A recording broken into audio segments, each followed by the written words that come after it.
নমস্কার বন্ধুরা, আরও একটা নতুন রেসিপির ভিডিওতে আপনাদের সবাইকে স্বাগত। আজকে বানাচ্ছি আলু বেগুন বড়ি দিয়ে মাছের ঝোল।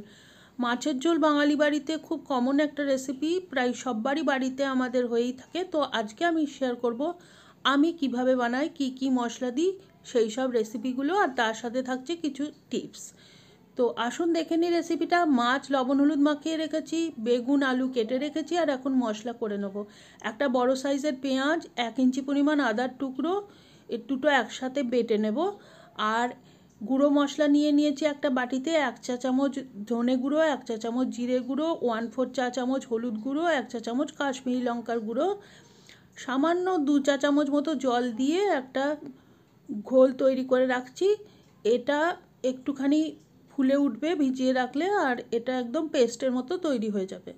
আর নিয়েছি বড়ি, আর দুটো শুকনো লঙ্কা জলে ভিজিয়ে রেখেছি, দুটো টমেটো দিয়ে এটা বেটে নেব। আপনারা যদি ঝাল খেতে না চান তাহলে শুকনো লঙ্কাটা অ্যাভয়েড করতে পারেন। আর এখন কড়াইতে দিয়ে দিচ্ছি সর্ষের তেল। আমরা রান্নাটা সর্ষের তেলে করব। আর এই তেলটা গরম করে মাছ ভেজে নেব। পার্সোনালি আমি মাছটা খুব বেশি কড়া করে ভাজতে পছন্দ করি না, সেজন্য আমি মিডিয়াম হিটে মাছটাকে উল্টে পাল্টে একটু ভেজে নেব। খুব বেশি কড়া করে ভাজবো না, একদম কাঁচাও থাকবে না। এই রকমভাবে সমস্ত মাছগুলো আমি ভেজে নিয়েছি।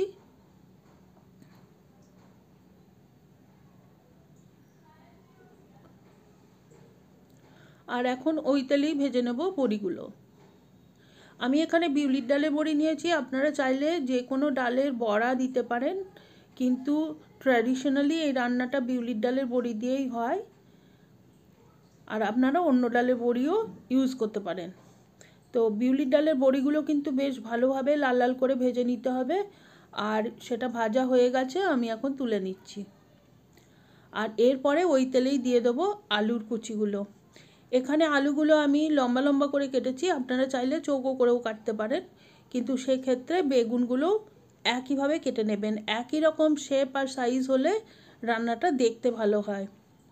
তো আমি লম্বা করে কেটেছি, আর এখন হলুদ আর লবণ দিয়ে ভেজে নিচ্ছি। আলুটা কিন্তু একদম পুরোপুরি ভাজবো না, 60% মতো ভেজে নেব, মানে আধ ভাজার থেকে একটু বেশি হবে। বলতে বলতে আলুগুলো ভাজা হয়ে গেছে, আর এই তেলেই এখন দিয়ে দেবো বেগুনের কুচিগুলো।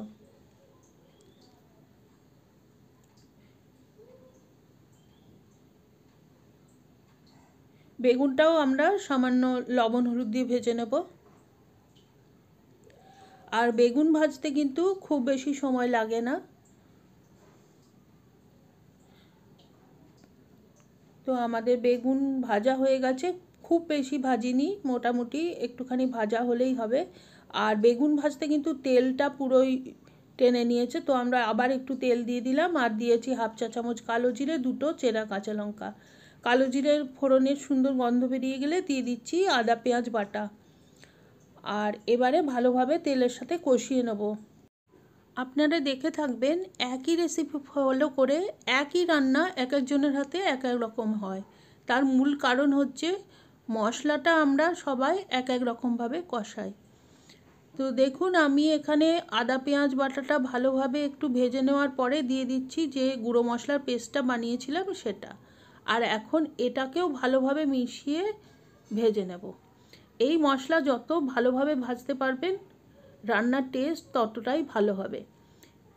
এবারে দিয়ে দিয়েছি টমেটো আর শুকনো লঙ্কার বাটাটা।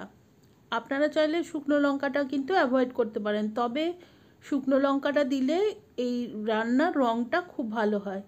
আর এখন দেখুন মশলা একদম ভাজা হয়ে গেছে, কড়াই থেকে ছেড়ে আসছে। এই পর্যায়ে আমি দিয়ে দিয়েছি গ্রাইন্ডার জার ধুয়ে একটু জল। এই জলটা দিয়ে আমি মশলাটা আবারও কষিয়ে নেব। আর এইটা কিন্তু খুব ইম্পর্টেন্ট, এতে করে ঝোলের রঙটাও সুন্দর আসবে আর টেস্টও খুব ভালো হবে। যত ভালো করে মশলাটা কষাবেন ততটাই ভালো হবে। আর এখন দেখুন ফুটে উঠেছে ঝোলটা, তো আমি আলুগুলো দিয়ে দিচ্ছি। আর আলুটা যেহেতু পুরো সেদ্ধ করে রাখা নেই, সেজন্য আলুটা এখন মশলার সাথে মিশিয়ে একটুখানি রান্না করে নেব। 5-7 মিনিট রান্না করে নিচ্ছি। আর তার মধ্যে আলুটা সেদ্ধ হয়ে গেছে। এখন একটু জল দিয়ে দিয়েছি আর ভালোভাবে ফুটিয়ে নিচ্ছি। আলুটা কিন্তু পুরোপুরি সেদ্ধ হয়ে গেছে। তো এখন আমি ভেজে রাখা মাছগুলো দিয়ে দেবো।